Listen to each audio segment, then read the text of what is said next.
안녕하세요. 꿀잠 이야기 다락방입니다. 오늘도 즐겁게 이야기 들으시고 더 건강하세요. 과거 시험 전날 귀신이 된 선비. 한양 변두리 객주 뒷방. 초저녁. 비가 올 듯한 더운 바람이 처마 밑에 걸린 풍경을 밀었다 놓는다. 뒷방은 좁고 창호지는 누렇게 사갔다. 방 한복판에는 책상 하나, 벼루 하나, 등잔 하나. 산선비가 붓을 들었다가 놓는다. 내일만 지나면 집안이 산다. 어머니의 기침이 줄고 동생들 얼굴이 펴지고 아버지의 굽은 허리가 곧아질 것이다. 그는 종이를 다시 펼친다. 누군가의 발자국 소리가 들린다. 방 안쪽 벽과 바닥 사이에서 느릿하게 올라오는 발자국이다. 누가 있소? 대답이 없다. 바깥은 조용해졌다. 사람 소리가 줄고 개도 짖지 않는다. 고요가 깊어질수록 방 안은 더 선명해진다. 그때 창호지의 그림자 하나가 스민다. 누구요? 창호지 문이 열리며 사람 하나가 들어온다. 도포 차림. 갓은 없고 머리카락이 젖은 듯 어깨에 붙어 있다. 걸을 때 소리가 나지 않는다. 글이 잘 써지나 보.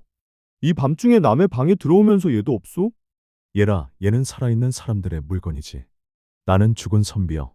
산선비가 자리에서 벌떡 일어나 벽 쪽으로 물러난다. 장난칠 밤이 아니오. 나가시오. 장난이라 내 얼굴이 장난처럼 보이요. 등잔불이 귀신 선비의 얼굴을 비춘다. 살빛이 아니고 달빛 같은 희끗한 빛이다. 눈밑이 깊고 입술색이었다. 무슨 원한으로 왔소? 나는 원한이 아니라 말이 남아서 왔소. 과거 전날 밤 나도 자네처럼 숨을 새었지. 그리고 숨이 꺼졌소. 헛소리 마시오. 헛소리면 더 좋지. 헛소리면 자네 마음이 편할 테니. 귀신 선비가 책상 앞에 앉는다. 산선비는 앉지 못하고 서 있다. 등잔불 사이에 둘의 그림자가 겹치지 않는다. 내일 시험이 자네를 살릴 것 같소. 적어도 굶지는 않겠지요. 굶지 않는 것과 사는 것은 다르오. 죽은 분이 삶을 노나오. 내가 죽어서야 알았으니 더 잘 논하지. 산선비는 입술을 깨문다. 그는 귀신의 말에 휘둘리지 않으려 한다. 그러나 귀신 선비의 말은 바람처럼 스며든다. 막을수록 옷 속으로 들어온다. 대체 무엇을 원하오?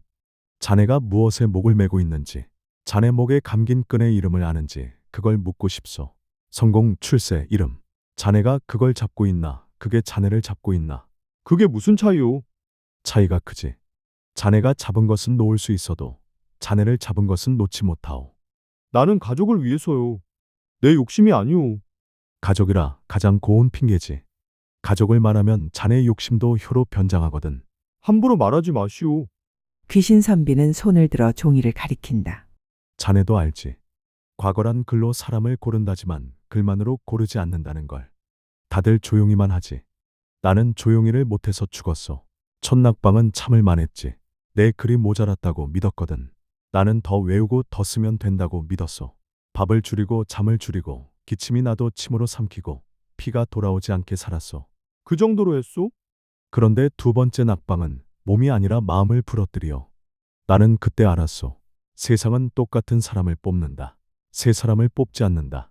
이미 길을 가진 집안의 사람, 이미 말의 옷을 입은 사람. 그러면 가난한 사람은? 더 반듯해야지. 더 깨끗해야지. 그러다 보니 가난한 사람은 늘 자기 목을 조인다. 조이는 게 습관이 되면 끈을 풀어도 숨이 안 쉬어져. 그래서 죽었소. 아니, 그건 다음 이야기요.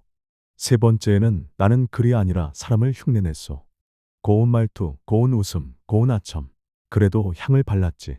글이 뜻을 싣는 배라면 나는 배에 금칠을 했소. 황칠처럼 번들번들하게. 그게 잘못이오. 잘못이라기보다 병이요. 글이 나를 싣는 게 아니라 내가 글을 싣기 시작했으니 글의 무게가 내 마음의 무게가 아니라 남의 눈의 무게가 되었거든. 그래도 붙으면 붙었지. 산선비의 눈에 잠깐 빛이 돈다. 그 빛이 부끄럽게 스친다. 그런데 그때부터 진짜 시험이 시작돼요. 시험장 밖에서 치르는 시험. 오늘은 누구 편을 들 것인가? 내일은 누구의 입을 막을 것인가? 모레는 누구의 죄를 덮어줄 것인가? 그건 벼슬의 일이지 과거의 일이 아니오.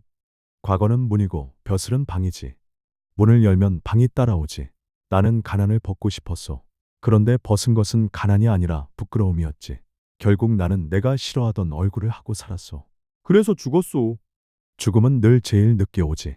과거는 헛되고 벼슬은 더럽고 노력은 무의미하다. 그러니 나는 포기하고 가난과 함께 살라. 그게 당신의 결론이오? 포기하라고 했나? 나는 포기라는 말을 싫어하오. 그건 도망의 다른 이름이니까. 나는 선택을 말하오. 자네가 삶을 자네 손으로 고르라는 말. 나는 이미 골랐소. 가족을 살리는 길. 가족을 살린다며 자네가 먼저 죽어가는 길을 고른 게 아니오. 어머니가 자네가 죽어가는 걸 원할까?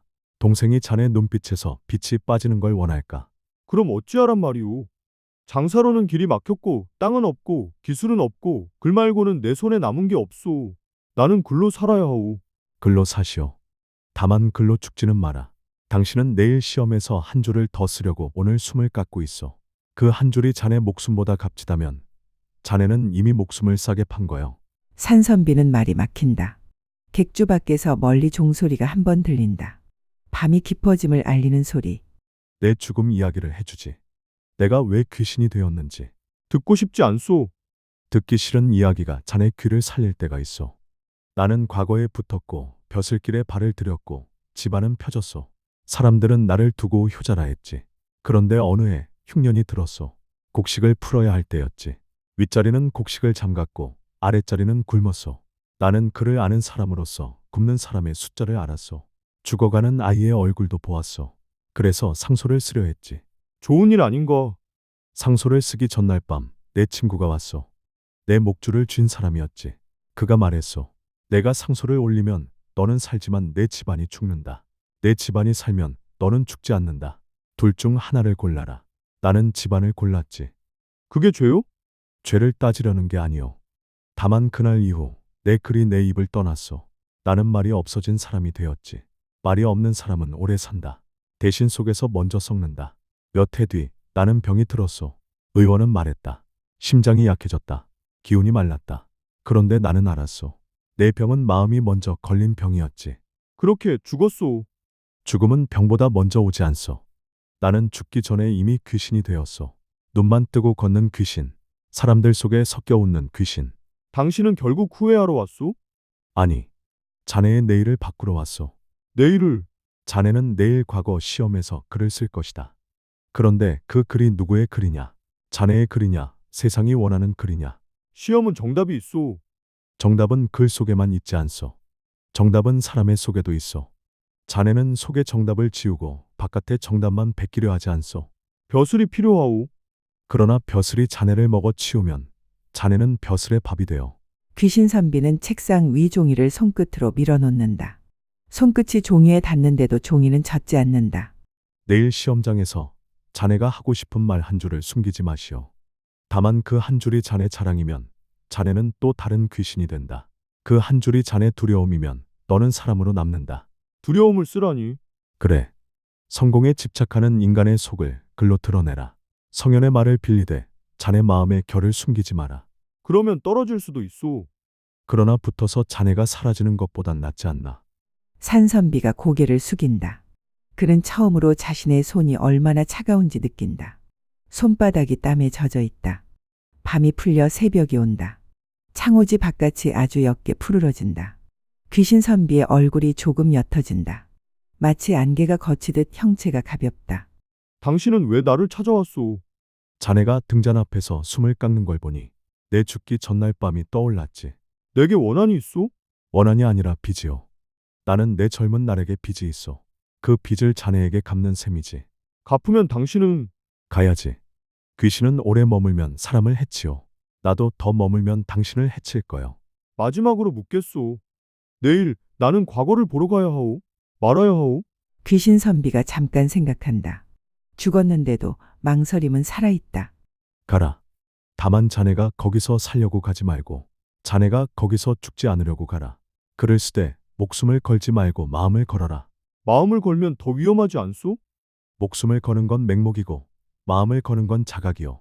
맹목은 자네 눈을 가리고 자각은 눈을 뜨게 하지. 그리고 내일 자네가 시험장에서 만날 것이 하나 더 있어. 무엇이오? 자네가 가장 싫어하는 얼굴. 아첨하는 얼굴, 깔보는 얼굴, 약자를 밟는 얼굴. 그 얼굴이 앞에 앉을 거요. 그때 자네 글이 바뀌지 않으면 자네는 내 길로 간다. 귀신의 길. 귀신선비의 발끝이 바닥에서 조금 떠 보인다. 바람이 아닌데 방 안 공기가 한번 가볍게 쓸린다. 다음 날 시험장은 사람들로 가득하다. 먹냄새, 땀냄새, 긴장한 숨냄새가 섞인다. 누구는 기침을 숨기고 누구는 손을 비비며 누구는 이미 승리를 믿는 눈으로 앉아 있다. 산선비는 자리에 앉는다. 앞자리에 한선비가 앉아 있다. 옷감이 좋고 먹물이 반듯하다. 옆자리에도 비슷한 사람들이 있다. 산선비의 손이 떨린다. 그러나 어젯밤과 다른 떨림이다. 어젯밤은 무너질까봐 떨렸고 지금은 무너지지 않으려 떨린다. 시험관이 주제를 내린다. 글재는 백성을 위하는 도를 말하되 위의 뜻을 거스르지 말라는 냄새가 난다. 귀신 선비의 말이 귓속에서 다시 들린다. 자네가 하고 싶은 말 한 줄을 숨기지 말아라. 산선비는 첫 문장을 쓴다. 성현의 말을 빌려 시작한다. 그러나 곧 그 말의 뒤에 자신이 본 것들을 붙인다.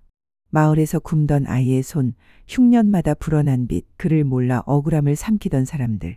그리고 그 모든 것을 보면서도 출세만을 바라보던 자신의 마음. 그는 자신을 꾸짖는다. 꾸짖되 자기 비하로 빠지지 않는다. 성공에 대한 집착이 어떻게 사람을 귀신으로 만드는지 그 구조를 조용히 드러낸다. 시험이 끝난다. 다리가 후들거리는데 이상하게도 숨은 깊다. 살았다는 숨. 며칠 후 발표가 난다. 명단에 선비의 이름이 없다. 그 순간 그는 무너질 듯하다. 그러나 동시에 이상한 평온이 온다. 어젯밤 귀신 선비가 말한 것. 붙어서 자네가 사라지는 것보다 떨어져도 남는 것이 낫다. 그런데 그날 밤 객주 주인이 조용히 산선비를 부른다. 한 사람이 왔다고 한다. 벼슬아치의 하인처럼 보이는 자다. 그를 위에서 보셨어. 그리 이상하리만치 사람 냄새가 난다고 하셨어. 그리고 다시 그를 청하셨어.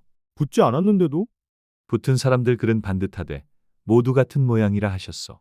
그런데 선비 글에는 두려움이 있고 그 두려움이 백성을 향하더라 하셨어. 산선비는 멍해진다.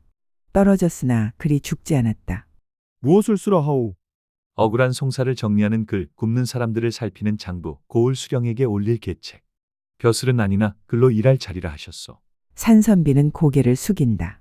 눈앞이 뜨거워진다. 그날 밤 산선비는 다시 등잔을 켠다. 어젯밤과 같은 등잔인데 빛이 다르다. 종이를 펼치며 산선비는 문득 귀신 선비를 떠올린다. 당신이 말한 빚을 갚았소. 그러니 이제 당신도 가시오. 바람이 조용히 창호지를 스친다. 누군가 웃는 듯한 기척이 아주 잠깐 지나가고 사라진다. 방 안은 고요하다. 고요가 무섭지 않다. 산선비는 붓을 든다. 이번에는 합격을 위해서가 아니라 사람으로 남기 위해 쓴다. 등잔불 아래 글자가 천천히 살아난다.